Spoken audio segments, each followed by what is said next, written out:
بص بقى، لازم اكون صريح جدا معاك، مع احترامي ليك، وانت عارف بعد ما احترامي لازم هلبخ فيك على طول. انت ولا حاجه من غير اللغه الانجليزيه مبدئيا على فكره. العربي اساسا احنا عارفين عندنا مشاكل لازم نحسنه ويبقى بيرفكت فيه، بس الانجليزي كمان لازم يبقى بيوند بيرفكت. ليه بقى يا جماعه؟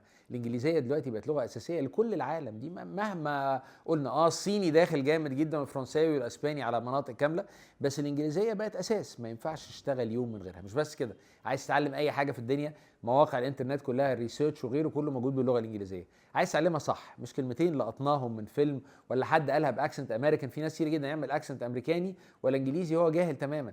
عايزينك تتعلم انجليزي صح، عشان كده احنا معانا شركاء في رحله انجح اكتر معانا ان شاء الله، ذا برو انجلش. ودي يعني من اقوى مراكز تدريب اللغه الانجليزيه، واحنا اتكلمنا معاهم عارفين مدى قدرته ومدى واقعيته. بيكلمك لغه انجليزيه صح، بيعلمك لغه انجليزيه صح في الكتابه، في الممارسه، في النحو، في الالفاظ، في الترمينولوجي، المصطلحات.